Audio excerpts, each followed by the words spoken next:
Asa- Assalamualaikum warahmatullahi wabarakatuh. Waalaikumsalam warahmatullahi wabarakatuh. Baik, hari ini bagaimana kabar kalian anak-anak? Alhamdulillah, luar biasa. Allahu Akbar. Yes. Mohon maaf sebelumnya, Ibu, pembelajaran ini dilaksanakan secara daring karena Ibu ada keperluan. Jadi kita melaksanakannya secara online ya. Pertama-tama Ibu akan mengabsen kalian terlebih dahulu. Imro'atul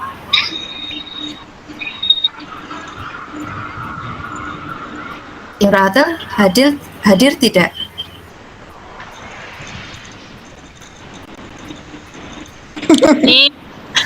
Rahayu hadir tidak? Hadir, Bu. Isnainatul hadir tidak? Hadir.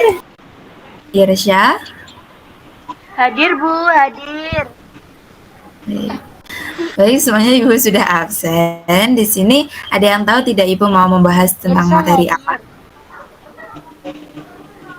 Puasa. Baik, karena sudah terpampang puasa itu jelas ya. Ada yang tahu tidak puasa itu apa? Menahan diri.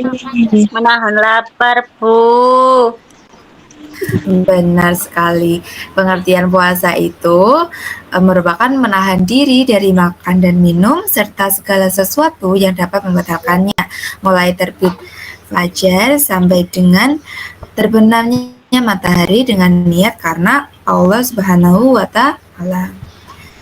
Dan di sini terdapat syarat sah puasa. Ada yang mau membacakannya?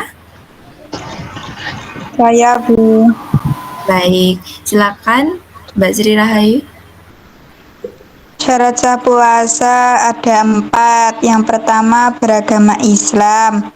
2, mumayyiz. 3, suci dari darah haid dan nifas. Yang keempat, dalam waktu yang diperbolehkan berpuasa. Sudah, Ya. Bu. Makasih Mbak Sri Rahayu. Ada yang tahu tidak mumayyiz itu apa? Tidak, Bu. Belum tahu. Oh baik, mumayyiz ini sendiri merupakan orang yang dapat membedakan benar dengan yang salah. Jadi ketika anak kecil itu kan masih belum bisa membedakan benar yang salah kan ya. Jadi anak kecil itu masih belum diwajibkan untuk berpuasa. Nah, di sini juga ada syarat wajib berpuasa. Yang pertama yaitu berakal, yang kedua balik, dan yang ketiga kuat untuk berpuasa. Kemudian ada rukun puasa. Ada yang bisa membacakan niat puasa tidak?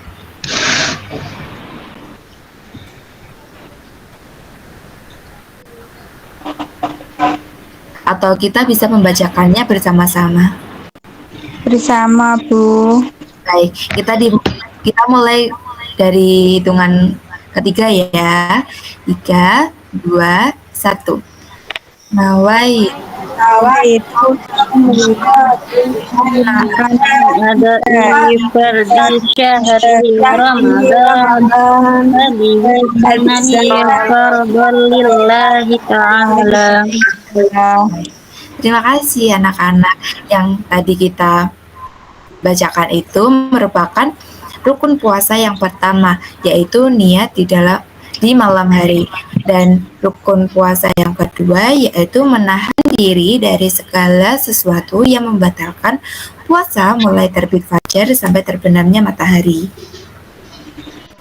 Kemudian ibu akan menyampaikan sunah-sunah puasa. Yang pertama yaitu mengakhirkan sahur, yang kedua menyegerakan berbuka, yang ketiga membaca doa sebelum berbuka puasa, yang keempat berbuka dengan kurma atau buah-buahan atau juga makanan manis lainnya. Yang kelima yaitu memberikan makanan pada orang yang berbuka puasa. Yang keenam bersedekah. Yang terakhir yaitu membaca Al-Quran atau biasa kita sebut sebagai tadarus. Apa saja sih hikmah puasa? Ada yang bisa menyebutkan hikmah puasa? Supaya sehat, Bu. Boleh Imra'atul? Silakan dibaca. Hikmah puasa. Yang pertama, menghapus dosa-dosa yang telah lalu. 2. Meningkatkan ketakwaan kepada Allah Subhanahu wa taala. 3. Menyehatkan badan. 4. Menumbuhkan kasih sayang kepada fakir miskin. 5. Meningkatkan rasa syukur kepada Allah Subhanahu wa taala. 6. Melatih hidup disiplin. 7. Menghindarkan diri dari perbuatan yang buruk. 8. Melatih kesabaran. Baik, terima kasih Mbak Iin. Sama-sama, Bu.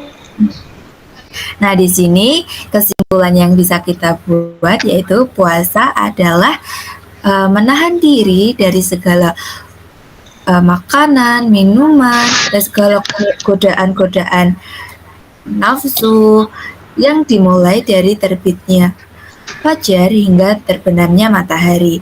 Dan juga kita bisa mendapatkan hikmah dari puasa ini seperti contohnya menghapus dosa-dosa yang telah lalu, meningkatkan ketakwaan kepada Allah Subhanahu wa taala, menyehatkan badan.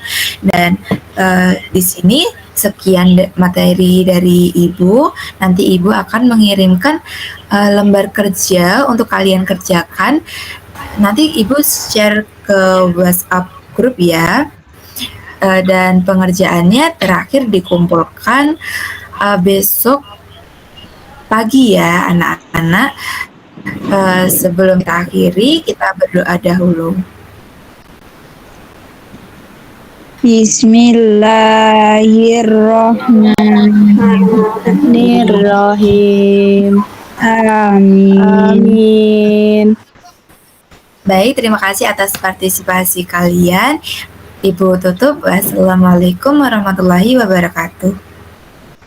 Waalaikumsalam warahmatullahi wabarakatuh. Terima kasih. Sama-sama, Bu. Sama-sama, Ibu.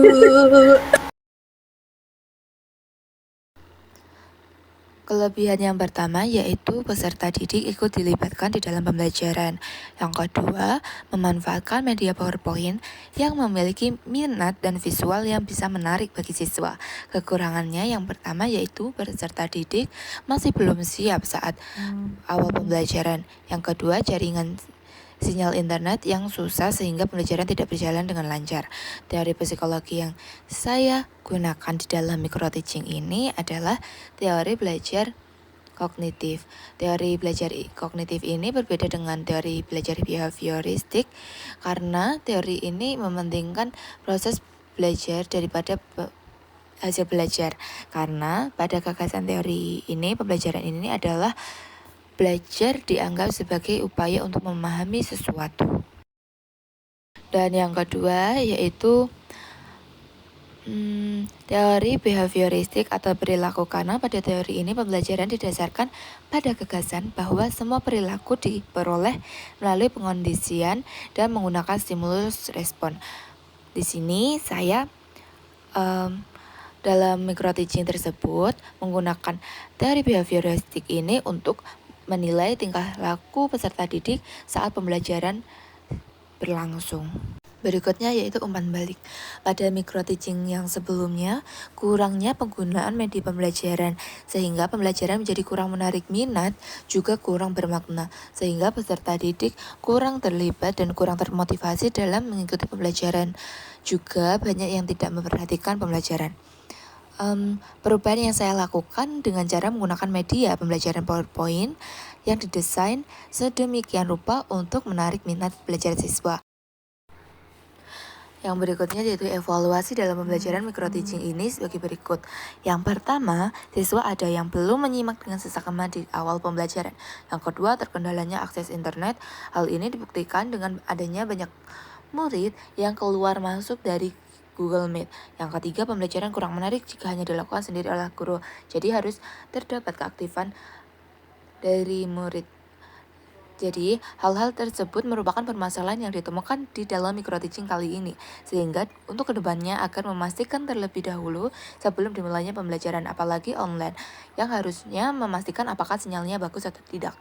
Kemudian, membuat pembelajaran yang menarik dengan menggunakan beberapa media pembelajaran yang dapat menambah minat bagi peserta didik untuk menyimak dan memperhatikan pembelajaran, sehingga murid nanti akan paham dengan materi apa yang dijelaskan.